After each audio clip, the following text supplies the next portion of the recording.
what's the use of two strong legs if you only run away?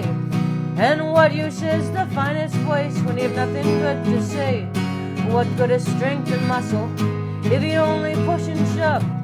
And what's the use of two good ears when you can't hear those you love? It's not just what you're born with, it's what you choose to bear. And it's not how big your share is, but how much you can share. And it's not the fights you dreamed of, but those you really fought. It's not what you've been given, it's what you do with what you've got. Yeah, it's not just what you're born with, it's what you choose to bear. And it's not how big your share is, but how much you can share. And it's not the fights you dreamed of, but those you really fought. It's not what you've been given, it's what you do with what you've got. Hi, friends. Welcome back to Seeds of Revolution. Some of you may have already heard, hopefully all of you may have already listened to our great interview with Prince Shakur the other day, where we talked about Prince's life, his writings, his autobiography that he's recently published. And after we stopped recording, Prince and I started talking about books and movies and other stuff. And we talked about the movie One Battle After Another, the new Paul Thomas Anderson movie that just came out, which I loved. And I asked Prince to go see it because I would really like to talk about it with him. And he said he would. And he did. He and his partner Jordan are here with us, Prince Shakur and Jordan of the Dugout podcast. And we're here to talk about and review One Battle After Another. Before we even get started, big spoiler alert. If you do not want to hear any details about the movie, turn this podcast off right now, because we are going to get into plot details, what happened, why it happened, and what we think. So spoiler alert, spoiler alert, spoiler alert. With that said, welcome back to Seeds of Revolution, Prince, and welcome to Seeds of Revolution, Jordan. So glad to have you guys with us. Thank you. Thank you. Long-time listener, first-time caller. Wonderful. So as I said to Jordan and Prince off camera, I love this movie. And as Prince said to me off camera, he didn't. So let's get right into it. Prince, Jordan, what'd you think? Why didn't you like the film? So the film is essentially about a direction radical leftist group called the French 75. And at the beginning, it opens with this really bold direct action against an undocumented migrant detention facility, where the main character, Bob Ferguson, who's this like explosives expert, and Phaedra, what's her name? Perfidia Beverly Hills. Perfidia Beverly Hills, which is a great name. And you got to admit that's a great name. There's another member of the French 75, Perfidia Beverly Hills, who's also part of this action in this group. The action is successful in getting a bunch of these migrants out of state custody. And then from there, Bob Ferguson and Perfidia Beverly Hills have this intense love affair, and they continue Weather Underground-esque actions. But there's also the subtext that during the initial action, Perfidia Beverly Hills got entangled with this military general dude named Stephen Lockjaw, and they sort of have a side affair. And eventually, Perfidia Beverly Hills becomes pregnant.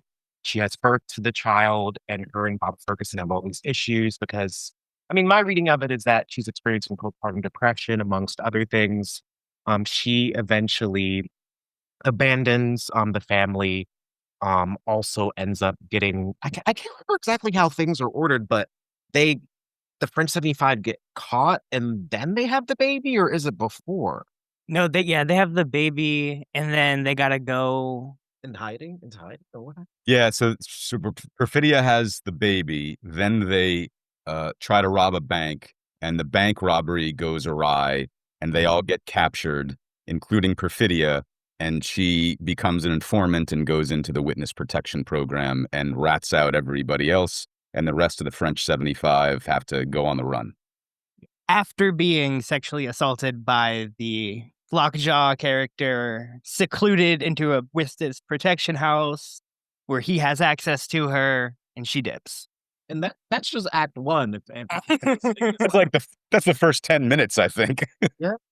And the rest of the movie is, in my mind, essentially a cat and mouse game between Stephen Lockjaw discovering the existence of Bob Ferguson and the daughter that they've had named Prairie, and uh, essentially Bob Ferguson is trying to get his daughter back while she's on the run, and at some point ends up with Stephen Lockjaw, and then there's this whole subtext of who is the real father of Prairie. Is it Bob Prairie or Ferguson? Willa? Is it Steve Lockjaw?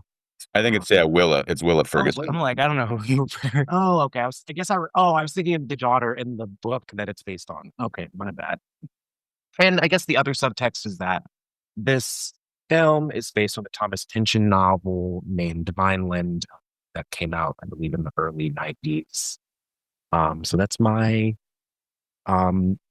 okay rundown. So Yeah. so I thought it was great. I mean, it wasn't the best movie I've ever seen, and there was definitely problems, especially I think with pacing, like we were talking about before we started recording. It was definitely too long. But as somebody who grew up, idolizing SDS and the Black Panthers and the Brown Berets and well, not so much the Weather Underground, but certainly Black Panthers and the SDS, I thought the movie was great. So what didn't you gentlemen like about it? What were the problems? Other than that, it was overly long. I think we can all agree on that. Auteur directors need to have more strict editing. That's for sure. Yeah, I think especially for a cat and mouse game, I think I enjoyed where and how they decided to show the movement and how there are different like connected nodes. And for me, this feels about like the incompetency of this one of like this white man in the movement who like gets in real hot or is like in real hot and heavy, like literally like fucking one of the head honchos in the underground, and like is able to have like the strong technical expertise, and he's like man of action hero.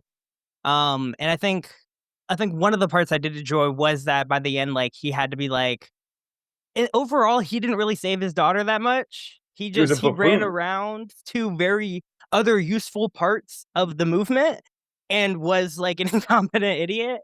And like all he could do was really like drive his daughter home from the desert, and that's his role. And I think like that's what he had to like learn to play. But like this like action hero part of it, and I think there's a part of me that it's like in movies when they make the fascists look too cool. I'm like, is that message really what is being portrayed through this narrative?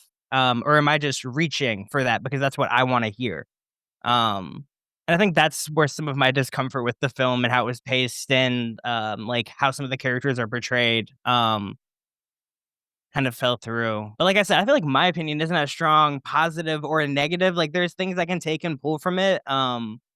And it's definitely one of those movies that I'm like, my coworkers watch. I'm definitely gonna go watch along too. That's interesting, Jordan. I think because I forget if it was with you, Prince. I know I talked about this with somebody recently about the idea, which was Truffaut's idea, that there is no such thing as an anti-war movie. Because if you try to make an anti-war movie, you are, no matter what, going to end up, even if unconsciously, glorifying the struggles, the battles, the courage, the camaraderie that occurs in war. So yeah, maybe in an attempt to make an anti-fascist movie, Paul Thomas Anderson has unwittingly ended up glorifying fascism. Because that's also kind of how like fascist ideology works, is to take revolutionary leanings and that sort of aesthetic and dress coding and not actually solve any of the issues, but give us a catharsis. To your point, Jordan, I mean, in the film, there's essentially the French 75, which is the leftist direct action group. And then they have their direct counterpart, which is you said the Christmas Adventure Club? The Christmas Adventurers Club. This is the white supremacist neo-Nazi group. Yeah. Yeah. And so even in that sense, I don't know. I think there's an interesting duality that the film presents, but I think the materiality of why they're there on either side, I think the film leaves a lot to be assumed. When I guess maybe if we're thinking about like the pacing and what could be shifted, like I think if some of the latter end of the film was shaved down a little bit and then they added a little bit more to the French 75 Act 1 segment and the beginning of Act 2 to kind of further establish kind of like the core beliefs of each of these characters, because I think that was one of the things that it's one of the things I wanted more out of the film, and slash that I look for more in radical depictions of militant groups or direct action, because I feel like there's always some kind of sexy montage.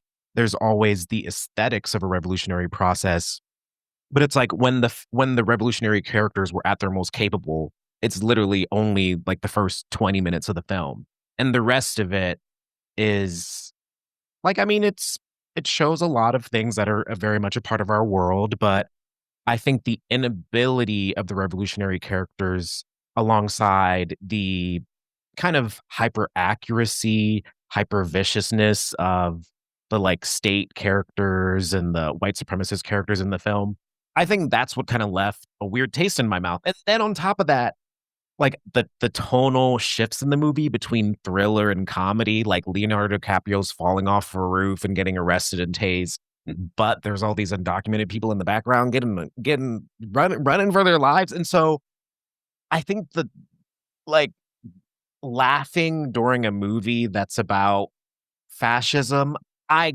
get that it can be well done, but I feel like I would have wanted a different main character. And I don't know. Yeah. And I've heard people say like these are more critics that they would levy towards like an indie film, but like this Warner film, like of course it was about the incompetent revolutionary, and we got to see the badass black woman only as like not really is like still the main character. But I feel like the most interesting characters for me was everyone else around him. And I feel like some of the things that earlier, like I was able to say, like I can pick and pull is like if I'm talking to my coworker and I'm like, no, yeah, the camps really are run like that. Like they're terrible. Like they're right in between underpasses at times, like, and there's still like military presence and all these other things. Like it's not as much as a like hyperbole as people think, and there's not as much depiction of that in like more of like a mainstream sense of like this movie's grasp. And I also feel like I don't know, I think the nuns were fucking badass. And I'm just like, I just love like that whole scene where there was like the sanctuary, where they were able to run away and have that whole plan. And like there was this whole revolutionary like network and system set up. And for 15 years, all Bob needed to do was remember one password to get access to this revolutionary network that they were a part of that seemed like bigger than whatever the 75 was. Yeah. Or whatever the 75 was still, because they were still having access comms and a decentralized like pirate radio network thing that was going on throughout the states. So I was like, damn, this is beautiful. But And then even to that point, why are the most radical people in the movie the ones that also literally sell out or fuck up the movement? Perfidia Beverly Hills is with the it's just I don't know. See, I thought the movie portrayed radical groups in a really positive light. Like it to me, everybody from the Sisters of the Brave Beaver, who were the nuns, Regina Hall, who played the woman who grabbed Willow from the high school before the military came in. You had the guy on the radio who had, once he got captured, he had made a plan for the neighbors to send out the distress signal. Everyone else remembered the codes. It was really Like, cool. to me, the depiction of the left revolution group was very, very positive, with the exception of the Leo DiCaprio character, who was a fucking idiot. But everybody else, I thought, was depicted as, really effective, interesting, dedicated revolutionaries. And I thought it was an interesting commentary on sort of like white dilettantism, where you get somebody, a white cis man who enters the revolution because he really likes blowing stuff up.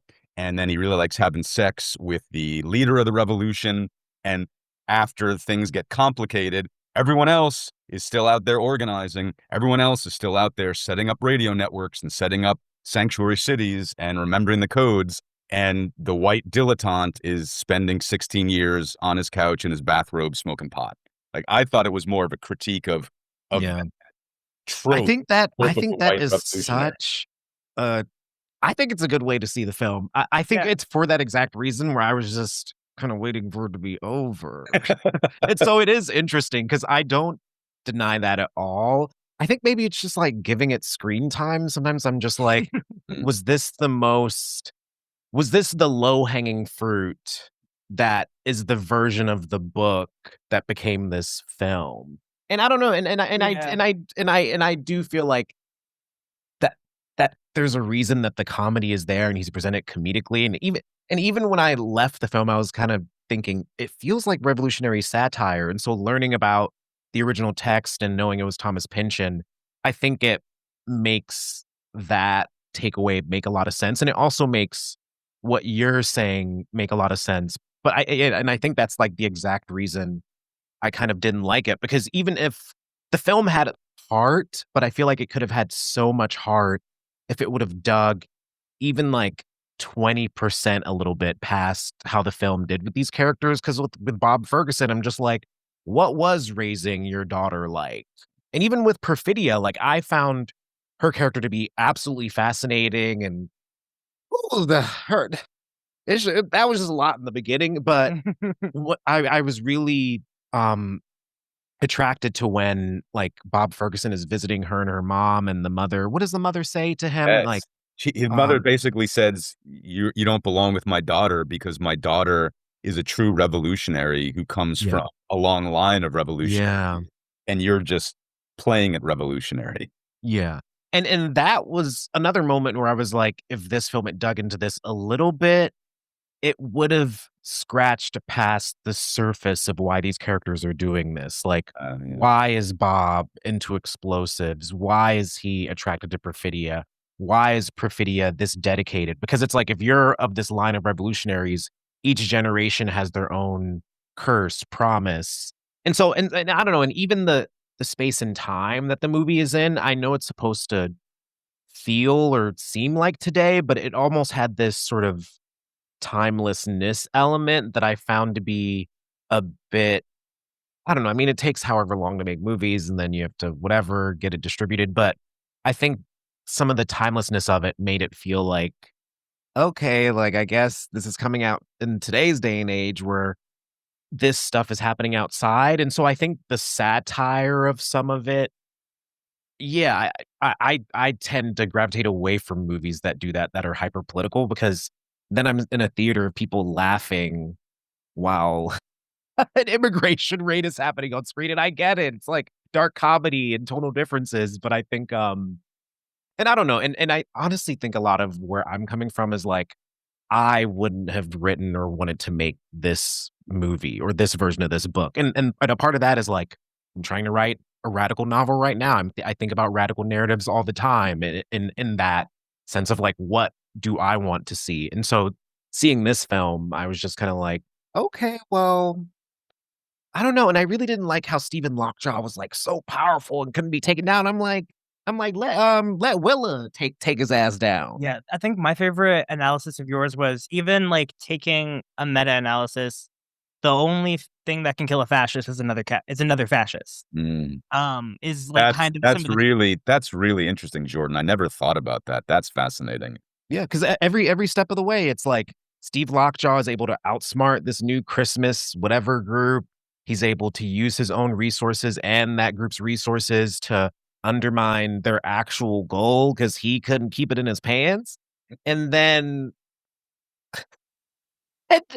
and then I don't know, and even the ending, like it almost felt like Halloween-esque, or like the classic slasher where it's you got to double tap in order to really take them out, and then by the end he ends up and then it's just him dying alone and so I think and maybe that's a part of it. I think when I approach or want to write or see a radical narrative, because I've lived the life that I have, if I'm gonna write it or if I'm actually gonna enjoy it, there's gonna be some kind of catharsis. Like the Nazi is gonna die, the fascist the end of is Sinners. We're gonna just end the movie with being a clip on a bunch of Klansmen. And I'm like, is Paul Thomas Anderson just not that much of an anti-fascist, so he couldn't write that ending, or did he just want to write something that's more in his style and vein? Because It's just supposed to be like, this is reality as we know it now. They're more organized. You can't even try to get them from the inside if you want to be them.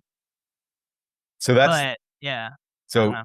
that's fascinating. Two things. One, I think, is really going to piss off Prince, and I'm going to make a prediction, which I'm fairly confident is going to come true. I predict that Sean Penn will be nominated for an Academy Award for that role. Oh yeah. But secondly, I did think there was a redemptive arc in Willa Ferguson. Like I think we saw her, kill a fascist and then be set on the course after she received that letter from Perfidia. The last image of the film is her getting in her car, going to join the movement in Oakland. So I thought that there was a bit of a redemptive arc in her character where we see this young woman, being an anti-fascist soldier and then quickly growing into what presumably will be an anti-fascist revolutionary leader. So I thought that was a bit inspiring. She's my favorite. I think she should have been the main character. If it was an indie film, that's probably more likely. It's a Warner Brothers film. I don't think they were going to do that. So this is what we got. Yeah, they're not gonna get $150 million budget unless they make the main The character. idea of the washed out revolutionary. Like 16 years later, here's this guy, whatever, and then his daughter is like the pivotal point of like, okay, here's how we can still bridge something with the connections that's still there, and like kind of what it says about what do you do in exile, because that's something interesting talking to some like old BLA members about like how they feel like getting back into the movement after doing prison time or being underground, and like what that was doing to their psyche and all of that. There is a point of conversation for that, but I don't think the movie talked about that at all. I don't think it wanted to do that. It felt like the butt of a joke, in the point that like to me rubs me off in the same way that like, oh, you dropped the soap, isn't it so funny? Haha, kind of does. Where I'm like, this is like actually a really large and expansive conversation, but it's just he's just a stoner, and that's just so cute. Like One, yeah. I don't. I mean, I think. Yeah, I mean, I do think all of the characters around Bob Ferguson were way more capable. I don't know, and I think another thing about it that kind of got me, and I'm curious what you think about this. Part of me was kind of like, why didn't they show? I don't know. I always feel like the Weather Underground is the kind of one of the most accessible radical representations in the US or whatever, especially when it's like more of a white filmmaker making something. And even that, like, I was kind of confused at the beginning when they were doing all these expropriations, they didn't have masks on. And I was just like, That was just weird. Is this what you do? Are you just so underground that you're above ground? And so I don't, and I think that's a part of the timelessness of it that I found interesting, like them using the payphones and calling in, and the actions very much felt very Weather Underground to me. And maybe because I feel like it's such an accessible history as opposed to some other like leftist ones, I feel like that was a part of it that felt a little like surface level to me. Like even some of the scenes with the white supremacists, I was just like, why are some of these scenes this long? Like, why are we sitting here this long? But one thing I did want to ask you about is, what did you think about Perfidia leaving at the beginning? So that is exactly what I was about to ask you about, Prince. Okay. I had this conversation with my brother. I really liked the movie, but when I was talking about it with my brother, I said, I don't get why Perfidia went into witness protection, because the first 15 minutes of the movie, we were set up to understand by the words of her own mother that she is this die-in-the-wool revolutionary who comes from this long line of revolutionaries who abandon her own child to continue the revolution. And yet in the movie, the moment she gets arrested, she goes into witness protection and rats out all of her comrades. And I thought that was really, really disjointed. But what you said at the beginning of our talk just now, Prince, I thought was a really good point, and I never even thought about it, which was maybe there was some postpartum depression there.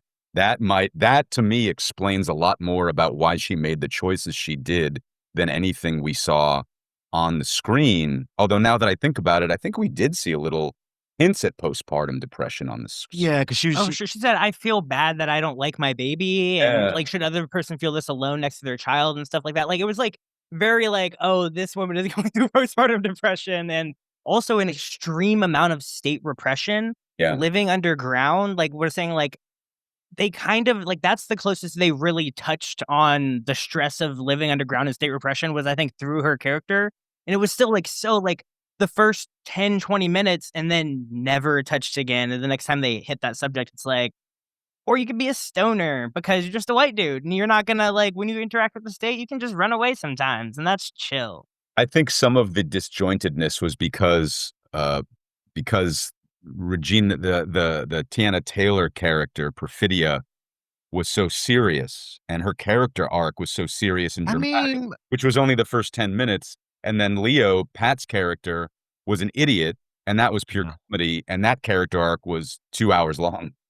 I mean, I think it's interesting because I think if these characters, if some of this is based on the Weather Underground and their actions of the 60s or that area of leftism, I mean, I think it is sort of an accurate and interesting depiction of revolutionariness because, I mean, of course, in any group, there is a spectrum of belief and action. But I do feel like the Weather Underground is kind of one of the groups that people kind of like make fun of, or they're like, oh, they were just giving each other crabs on buses while they were fucking and having orgies and stuff. Like reading Rich like Kid Militia. like reading like some of their memoirs. And so I don't know, a part of that coming through with them being so militant, but also kind of like chaotic and just like unstable on a personal level. And I don't know, even like when they went into the detention center and then she was pointing the gun at Sean Penn and she was just like, get it up. I was just like, oh my, like that was the moment where I was like, this girl is unlike any other girl I met before. And Kind of makes more sense to the scene of like when the baby was either like that was the time when it was made on screen, like that was not consensual, but she took ownership of the situation. Like when the dude was harassing her when he was like when she was arrested. arresting him and she was like, Oh, get it yeah. up. She took control over his remarks, the situation, and like was and like you said, she was like, that's like I've never seen anything like that before. Like that was crazy. And then even before when like he was like, I'll let you go. Basically, he was like, you got to fuck me. Yeah. And she was like, fine, but I'm going to do it my way.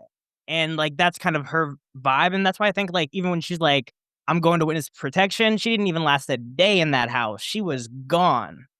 Yeah. And I think her leaving maybe doesn't feel as disjointed to me. One, because if there was anything in the movie that I thought was fascinating, interesting, I would have wanted to see a bit more of, it was the fact that she left. Mhm. Because that to me felt like such an inherent subversion of the exact opposite, which we see in so many movies of like the guy revolutionary, like he's leaving his family, he's leaving his wife, he has to make it home. It's like the whole making it home scene at the end, or we're just like, I think about so much of Jamaican cinema, like so many of the men that are gangsters, they die at the end, they end up in prison, or they just abandon their families, or and they bear witness to losing all of their community. And so I think her leaving was her character trying to embody this unstoppable militance that in some ways I think is seen as like very traditionally masculine in the way that I think some of the movie was trying to show her.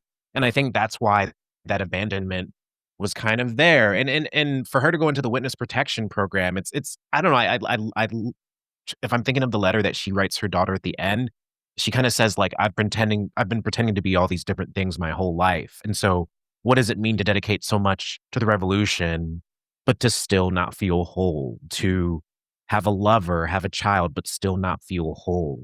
Like what is it about our society or world that makes any of these modes of behavior not the thing that can actually fulfill you? And what is that thing? And I think that's for me what made her such a fascinating character, because we got to see some of that interiority, but it was pulled away and then given to Bob Ferguson.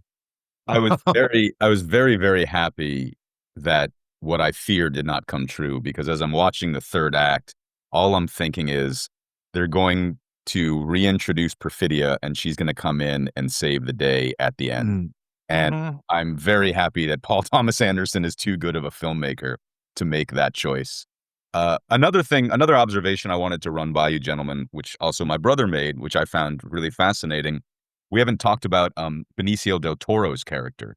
So Benicio del Toro is the karate teacher and community leader in this sanctuary city where Bob and Willa have taken refuge. And when the military comes in, Benicio del Toro organizes the people in the city. It's portrayed as the undocumented people mostly, to get out without being arrested, without being detained. And he clearly has this whole setup, this whole organization, and all he does is basically make a phone call, and he's got these helpers who immediately swing into action. And my brother, Latino Harriet Tubman. What do you say? yeah. We got a Latino Harriet Tubman situation here. I love the skaters. That I cracked up at that, and Well, there was my only brother- like 3 people laughing in the whole theater. My brother made this observation. He's like, yeah, of course, the white people are out there running around, being loud, not wearing masks, like chickens with their heads cut off.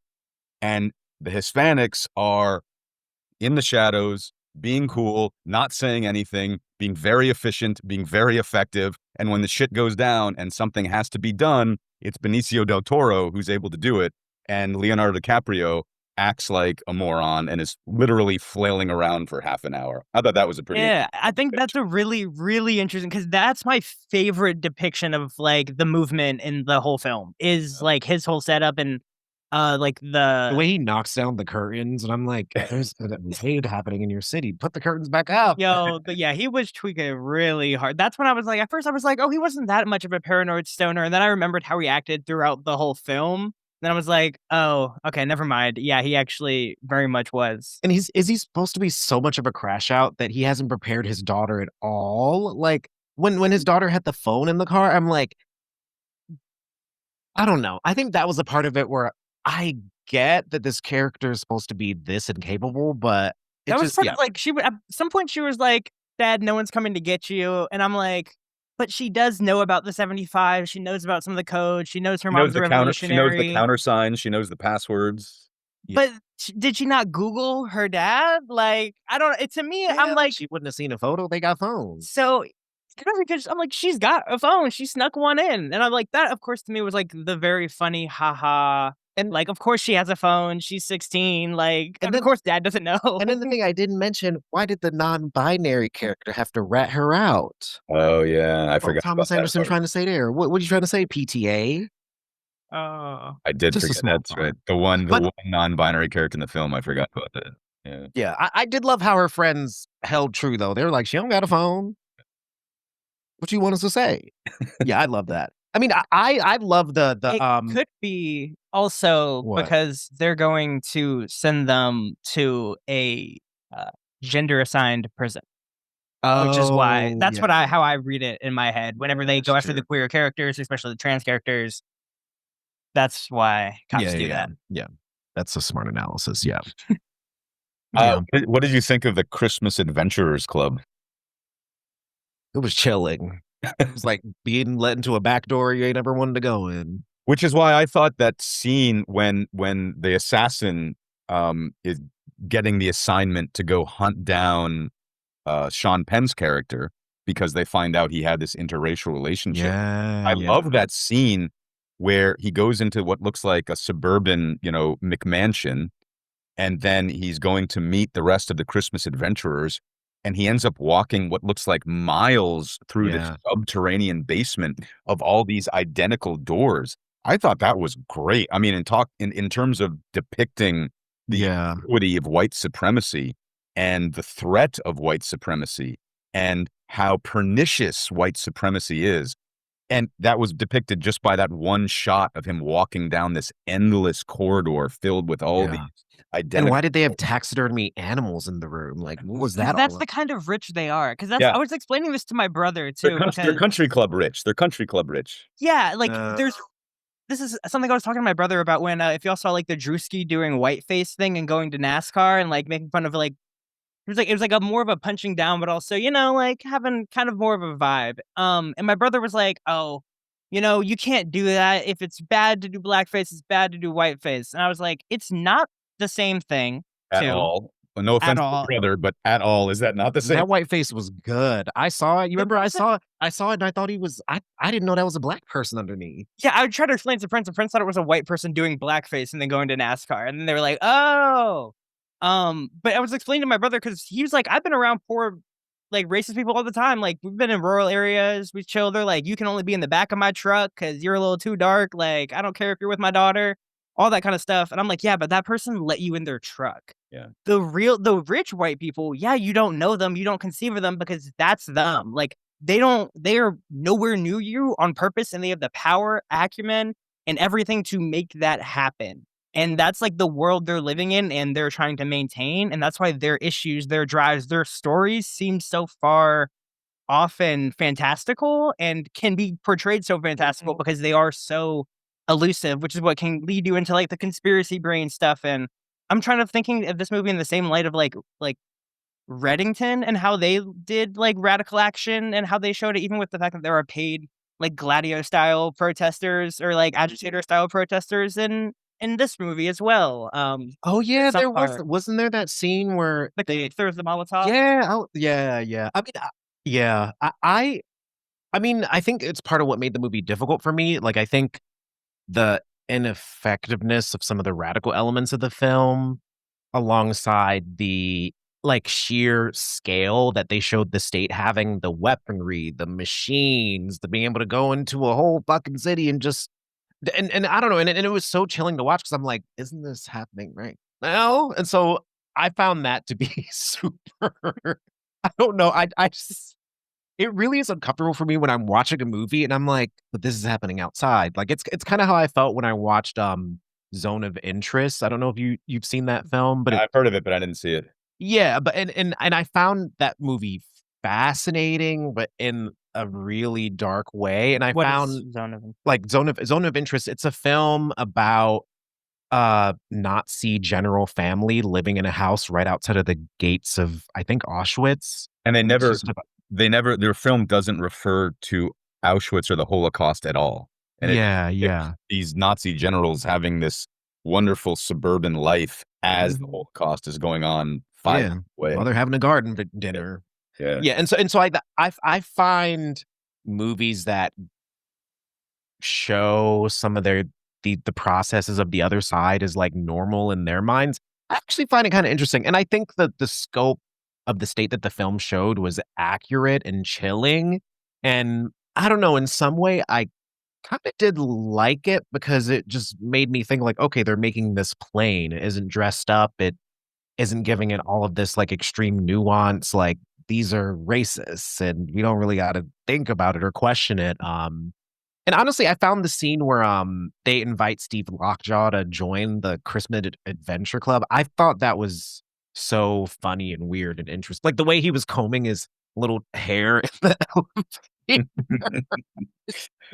I agree with you, Prince, because I feel like so many, I mean, our culture is saturated with explanations for fascism and Trumpism and the way politics is now. There's a million different explanations, none of which are racism, none of which are white supremacy. Yeah. It feels like the dominant cultural narrative from the mainstream left is just this attempt to convince us that our eyes are lying to us. Yeah. No matter what we see, Yeah. that's actually not what it's all about. And Yeah. I agree with you. It was refreshing for the film to say, no, this is really what it's all about. It's a white supremacist organization that wants Yeah. to rise and repress Black people and brown people. Yeah.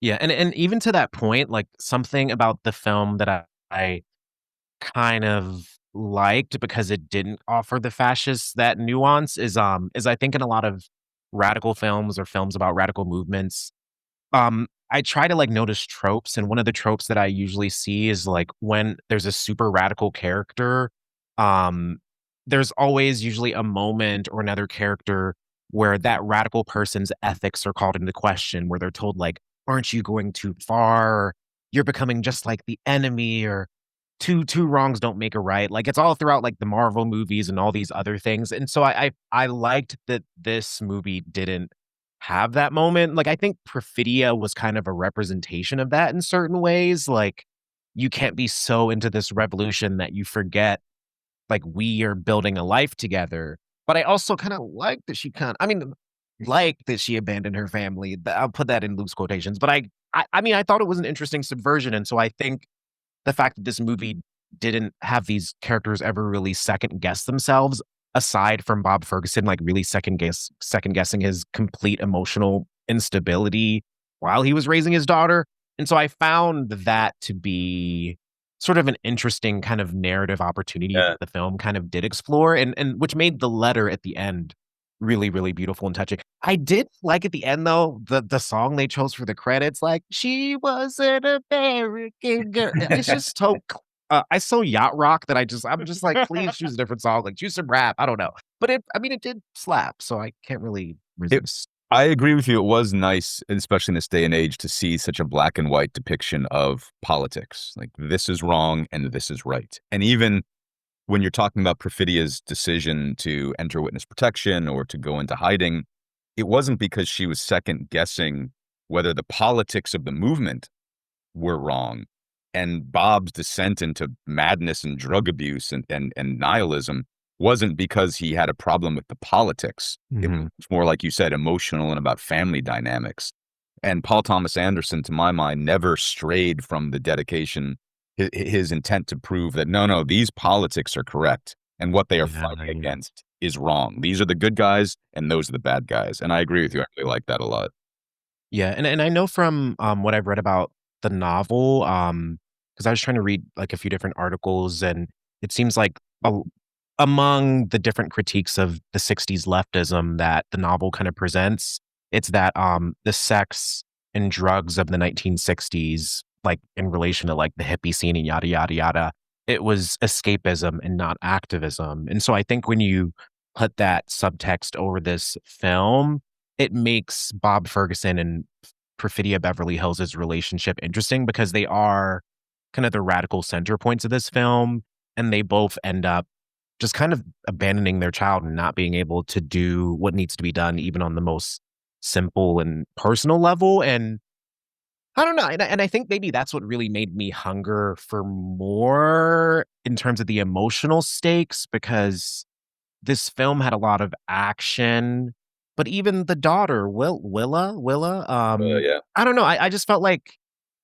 I wish she was given more voice in the film. Like, we got to feel her fear, and she's obviously trapped up in the situation that she doesn't really understand. But I don't know. I felt like there was so much room to dig in a little deeper and drive some of the themes home. Like, if we knew Perfidia more, then her absence would matter more. If we knew Bob more, then him being a bumbling idiot while his daughter, like, I mean, not to say that the daughter should have got beat around, but I'm like, raise the stakes some. So like Bob actually has to freak out a little bit more. So I think that that's where some of the comedy of the film took away from some of the things that I'm even naming now, that I'm kind of like, oh, it did kind of work, or it opened up a new opportunity.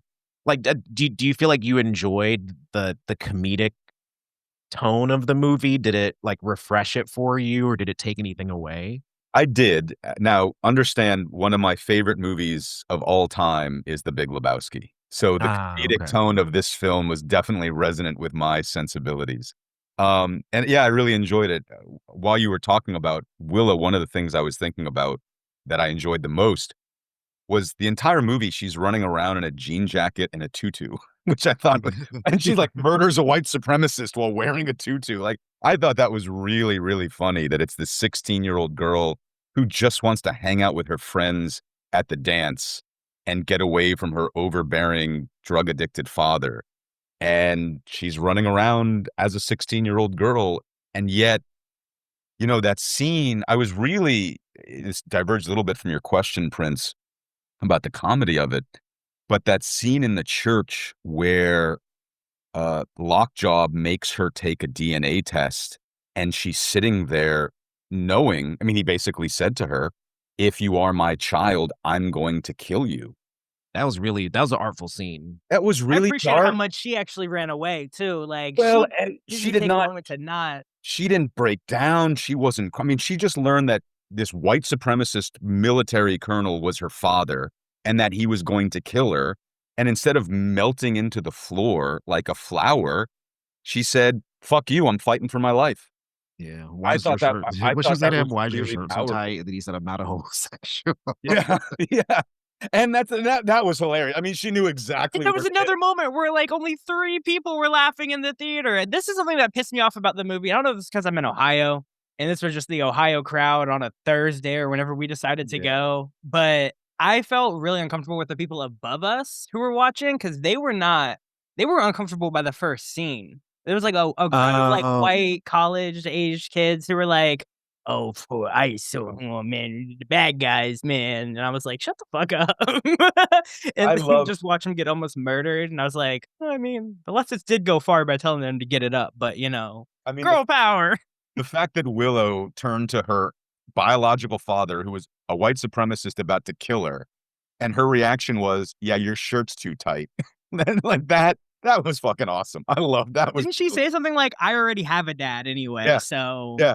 fuck Yeah. you." Yeah. I mean, that was really strong and powerful and hilarious for me. His treatment, Stephen Lockjaw's treatment of Willa in the film was just so chilling because, I mean, that whole part, I was like, this is a masterclass on American race relations. Like him calling her the M word, and like when he's storming out of the church, he's like, "Put my kid in the car." I'm like, "You're a kid? You're Yeah, a kid? exactly. You're a kid?" And I don't know. And I guess when I think about that, I'm like, Perfidia really was dipping because I'm like, you're leaving your daughter to deal with all this stuff, like in this America. So I guess when I think about that, I guess maybe that's where I wanted Willa to maybe be a little bit more capable because it would have made me feel less bad for her. I'm going to push back on you, Prince. How did you feel like she was not capable? The entire film, I thought, was her being the most capable character in her family. Willa, I mean, she didn't break down, but Just had less agency. Like I think her screen time was always about her having to she did reacting to something. Yeah, she was reacting to something. She didn't have enough information. And so the most fully formed and autonomous version of her is at the end. I think, yes, to your point, like any other teenage girl would have broken down and yada. But I feel like what I wanted more of was a little bit more like vocal grit in the situation. Like, yeah, she pushed back in certain ways, but even when she was asking about her mom being a rat, or I don't know, like even with her yelling at her dad, like I kind of was that the only scene that they're together in the film? Like when she storms off to the dance, like I just feel like I wanted a little bit more to hold on to with her character. Because I did feel the stakes, because I was like, it's wild that you're getting kidnapped and taken from car to car.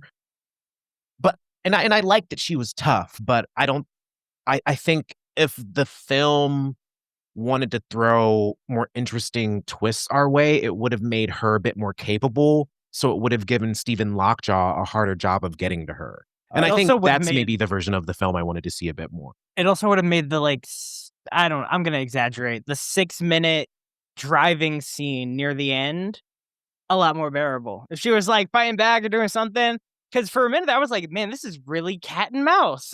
Like there is just like, that's my one biggest pacing thing on this whole thing. But I do have a question for both of y'all. Is like, how did y'all feel like represented as radicals or people of leftist proclivities? And like, was there moments where you felt strawmanned, and like through what? And because there were moments at the beginning where I was like, this definitely feels like someone's depiction of a radical group.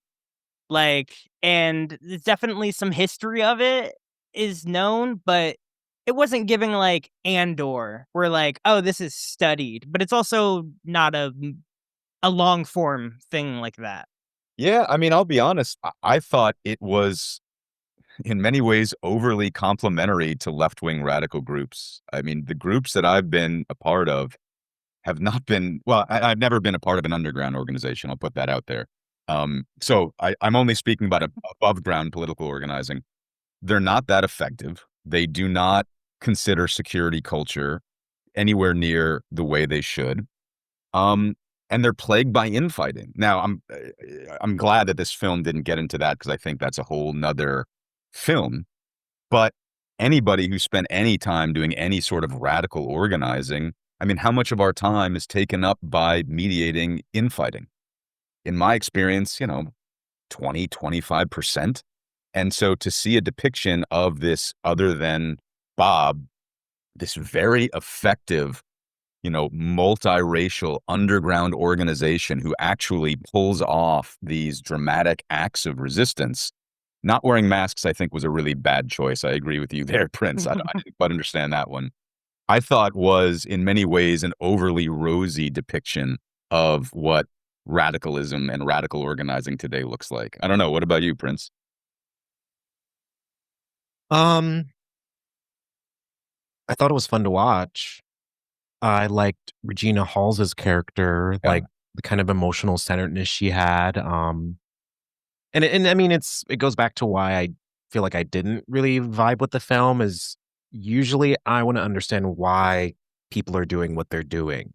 Because I think you can put any character doing anything on screen, and as long as you keep the plot moving forward fast enough, everything is going to seem like it makes sense or it's intentional or was supposed to happen that way. And I wanted to understand more of why, because I think in some ways a lot of people could leave that film and be like, wow, leftists are kind of crazy and just want to blow things up. When I'm like, what did it show us other than that? And I mean, was it really cool to see them going into the detention centers and bing bada boom, bing bada boom?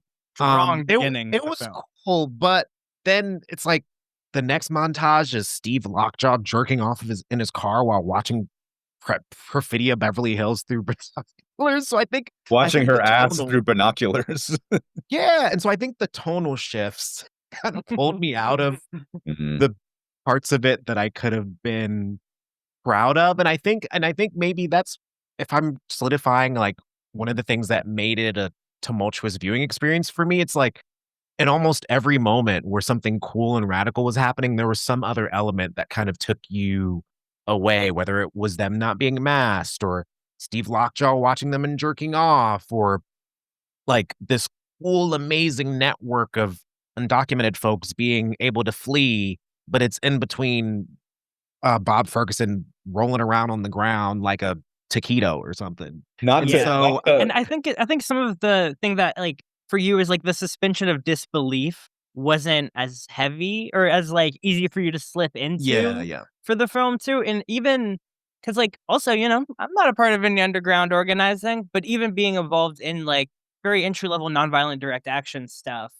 the stuff you learn, it makes like the stuff you then see on screen and like, try to become commonplace a little bit okay. Until to me, where I'm looking at the other characters and I'm like, oh man, some of them are spitting like the nuns and Yeah.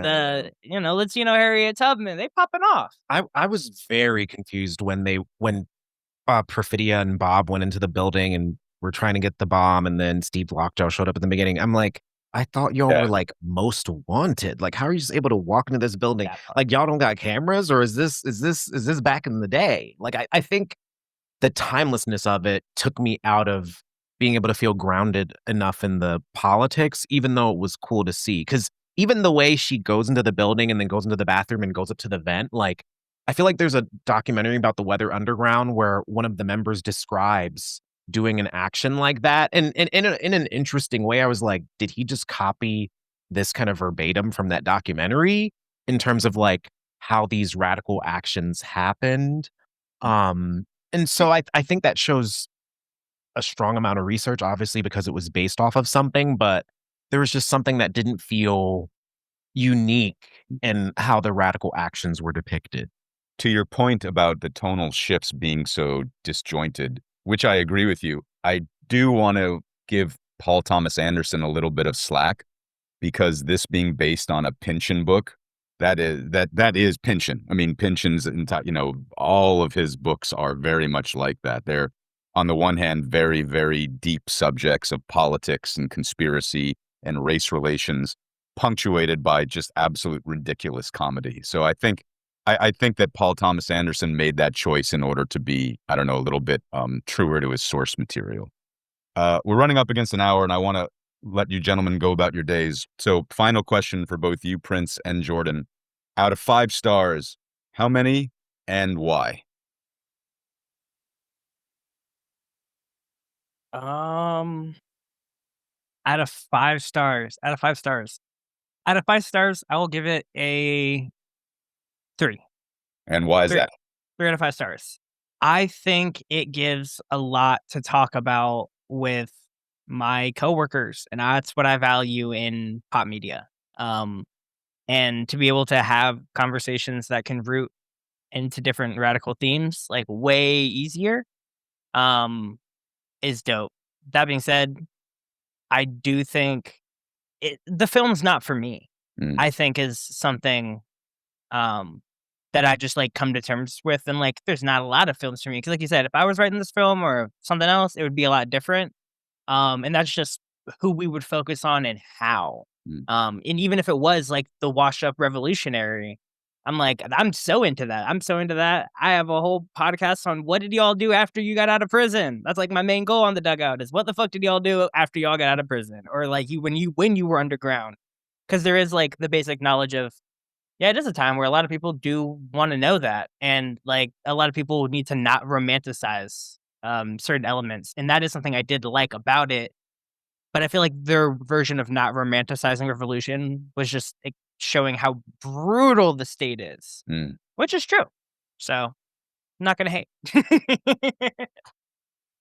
This is a hard question for me to answer. That's why I wanted to end on it. I would give it a 2 out of 5. And I don't say 3 because I don't think it was a bad movie. I more put a 3 out of 5 as something like, "Oh, yeah, I'd rewatch that semi-casually." This, I wouldn't. I'd just kinda be like, "Oh my god, I already know what's gonna happen." But, and I give it a 2 out of 10, and why? Because I think the heart of the radicalism in the film was missing for me. 2 out of 10 or 2 out of 5? 2 out of 5. Okay. Out of 10. Oh, I was gonna say out of 10. I did grade it out of 10 in my brain when I left the movie. I gave it a 3 out of 10. So it doesn't really match me halving it down to 5. But basically, I think if the movie had more This is not an exact science. We'll let you Okay, slide. okay. If the movie had more of a radical heart and center in terms of why the characters were doing what they were doing, I think the stakes could have been even higher, and the catharsis of them going up against these antagonistic forces would have been more meaningful to me, because I think there's a lot of meaning that could have been derived even more from this movie. Like, I mean, a Black radical woman being like one of the helms of this organization and her having so much presence in what was given, I feel like that means there's so much more under the surface. And I kind of wish this movie had scratched underneath the surface a little bit more. And I think it also felt like a sort of retelling of the Weather Underground based off of the research that Paul Thomas Anderson was able to do. And I'm kind of like, "Just a little bit more." But I also like measure it carefully because I'm kind of like, what do I expect out of Hollywood? Was this the best this could have been in the context that it was made? And I think in a lot of ways it probably was. So yeah, for me it's a 2 out of 10. But like I found it deeply entertaining, and it gave me a deep reaction that makes me want to write again. So I don't know. It's like I don't know what you call that, but yeah, what about you? I would give it a 4 stars out of 5. I enjoyed this movie. I actually share a lot of your critiques, but I tend more towards Jordan, where at the end of the day, I enjoyed it. I'm talking about it. I badgered Prince into doing a podcast about it. It got a reaction out of me. And I'm in no way criticizing either of your comments. I certainly couldn't do any better. You know, if I sat down to write something like this, it would have been a fucking disgrace. And so I liked I it. don't Yeah. think so. I really liked Willa. I thought, and I actually want to pull up her character, the actress's name. Chase Infinity, I think. I mean, I thought Chase Infinity. I thought she was fantastic. I really liked her arc. I liked her presence. For me, she really made the movie. To me, actually, Leo was the least watchable and appealing part of the movie. I might have given it more. I might have given it 4.5 stars, because I liked him. But again, I've seen Big Lebowski, and the dude did this better. That was a better depiction of this. Yeah, I felt like what they were going for, I was like, oh, I mean, hey, that's not all of us. But also, maybe I also felt so personally attacked because I'm such a stoner and like such a like harm reduction person of like, and also like revolution will not be sober, but you know, it sure as hell damn should be safe and with some good boundaries. Yeah. But yeah, But it was entertaining, and I'm giving credit for that. Well, Prince, I have one Yep, last for it. question or Yeah, yeah. theory, if you don't Go mind. for it. So something that's been puzzling me about the whole thing is that like at the end they get the iPhones, um, and I'm kind of curious. I'm like, did Perfidious actually not snitch on her husband and kid? Because they ran away because Yeah. that's best practice. Everyone's got to go underground, but they've been living pretty chill since, and everyone else has had to struggle and do things. They've been living under the other names, and at the end, they're still like, it seems like they're able to still like live their life after going through the predicaments of the movie. So I'm wondering if they weren't on the state's radar explicitly, even after the whole group, like certain parts of the group got snitched on. Because to me, it made no sense, and I just thought about that. Well, I mean, Lockjaw definitely knew she existed, And he had to struggle to find her. but he had to struggle to find her. I And don't know if that was just because they were underground or also because he didn't know who. yeah, and it makes sense that Perfidia didn't rat out her former lover and her daughter because she had that letter. You know, he was holding on to this letter to give to her for 16 years. So And they were still Letter- trying to find out who Rocket Man was throughout the film. Now that I think about it too, like that's what he was trying to get some people to snitch on. So, like, who's so the Rocket movement Man? just assumed that Perfidia snitched. yeah. Perfidious definitely snitched on some people, Oh well, we see that like or went see to. that Yeah. scene at the beginning of the movie where Lockjaw is like killing everybody. So she definitely snitched.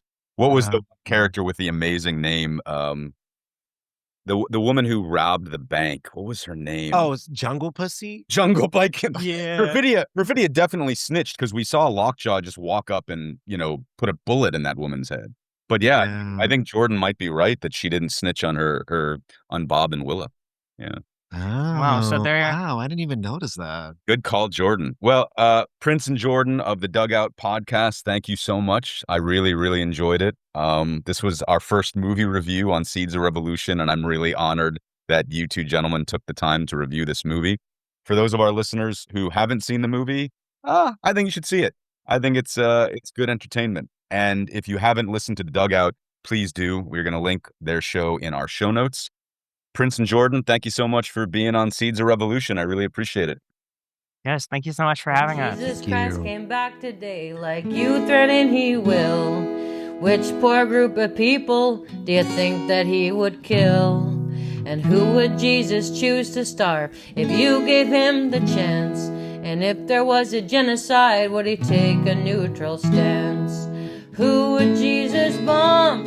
Tell me, who would Jesus bomb? Would it be kids in Palestine, or how about Vietnam? Would Jesus bomb the atheists, the Muslims, or the Jews? I want you to ask yourself, well, what would Jesus do? I want you to ask yourself, well, what would Jesus do? Would he say it's complicated and there's sinners on both sides? Or would he say that some people, they just deserve to die? If Jesus Christ rose from the dead and on a sidewalk slept, would you extend your hand to him or just watch where you stepped? Who would Jesus bomb? Tell me, who would Jesus bomb? Would it be kids in Palestine, or how about Vietnam? Would Jesus bomb the atheists, the Muslims, or the Jews? I want you to ask yourself, well, what would Jesus do? I want you to ask yourself, well, what would Jesus do? Would Jesus hate the gay folk, the queer folk, or the trans? Would he suggest they end their lives according to God's plans? Would Jesus tell a homeless man to get a fucking job, or turn his back on the poor? Would Jesus be a snob? Who would Jesus bomb? Tell me, who would Jesus bomb? Would it be kids in Palestine, or how about Vietnam? Would Jesus bomb the atheists, the Muslims, or the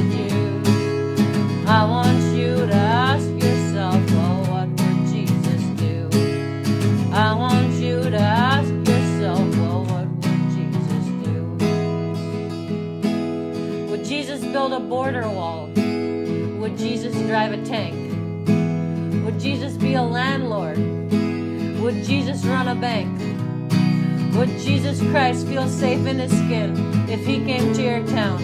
And would you still believe in him if you found out he was brown? Who would Jesus bomb? Tell me, who would Jesus bomb? Would it be kids in Palestine, or how about Vietnam? Would Jesus bomb the atheists, the Muslims, or the Jews? I want you to ask yourself, well, what would Jesus do? I want you to ask yourself, well, what would Jesus do?